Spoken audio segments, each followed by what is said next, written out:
નમસ્કાર દર્શક મિત્રો, હોટલાઇન ન્યૂઝમાં આપનું સ્વાગત છે।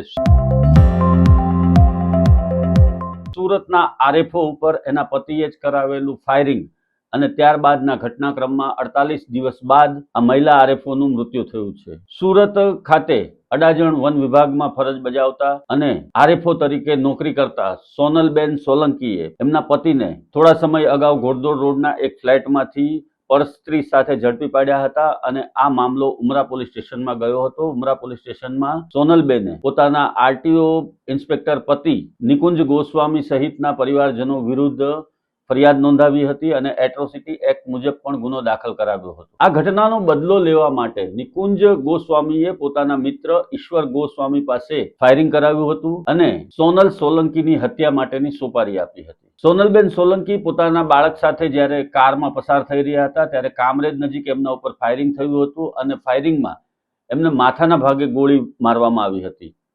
કાન અને મગજમાં વધારે પડતું નુકસાન થવાને કારણે સોનલબેન ઘટના સ્થળ પર જ બેભાન થઈ ઢળી પડ્યા હતા અને એમની કાર એક ઝાડ સાથે અથડાઈ હતી।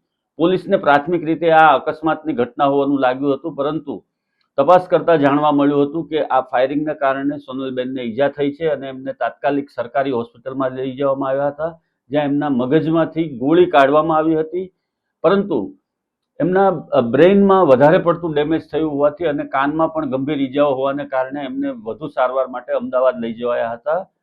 અમદાવાદ ખાતે એમને વેન્ટિલેટર ઉપર રાખવામાં આવ્યા હતા અને 48 દિવસની સતત સારવાર બાદ આખરે સોનલબેનનું મૃત્યુ થયું છે।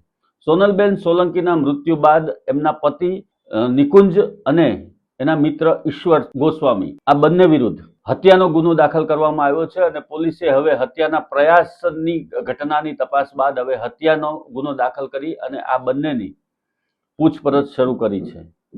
સમગ્ર ઘટના એટલા માટે પણ ગંભીર છે કે બંને રાજ્ય સરકારના કર્મચારી હતા અને બંનેનું દાંપત્ય જીવન સારું ચાલતું હતું। એની વચ્ચે આ નિકુંજના પરસ્ત્રી સાથેના લફરાને કારણે આ ઘટનાને અંજામ આપવામાં આવ્યો હતો અને આ સમગ્ર ઘટનાની તપાસ હાલમાં પોલીસ દ્વારા કરવામાં આવી રહી છે।